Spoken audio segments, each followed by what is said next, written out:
maro zay nandalo fa treto mbola tsisy mavita le vitanao io.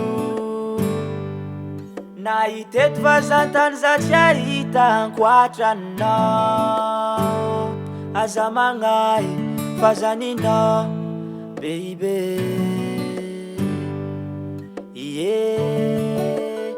Izy koa vavandrô malegny zegny tsy alako anao. Fitiavako anao fa ataovy agnaty lô. Tsika nifagnano voady bebe tsy fandô. Andao mara koa vavandrô malegny zegny tsy alako anao. Fitiavako anao fa ataovy agnaty lô. Tsika nifagnano voady bebe tsy fandô.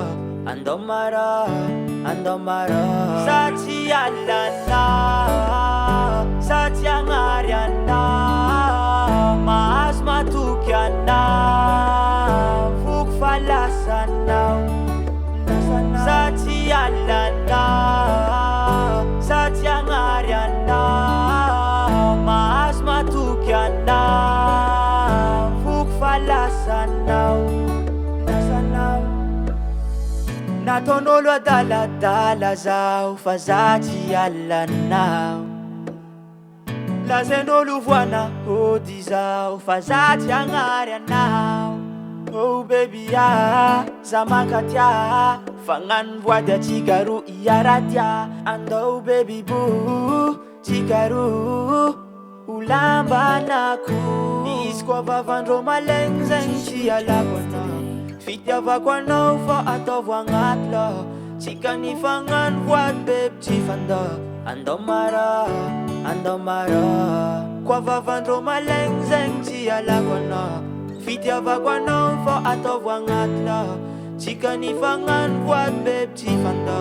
Andao mara sa tsy alanao, sa tsy agnary anao. Mahazo matoky anao, voko falasanao. Sa tsy alanao, sa tsy agnary anao. Mahazo matoky anao, voko falasanao.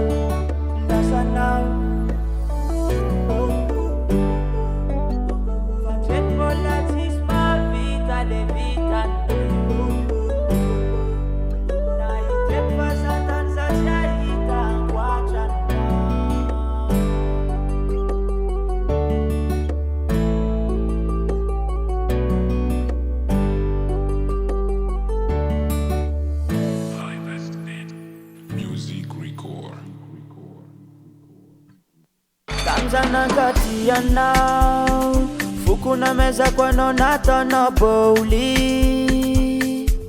Famindroza nahitany vaovao, tsy karaha taminao taloha fagnahinao mavoly.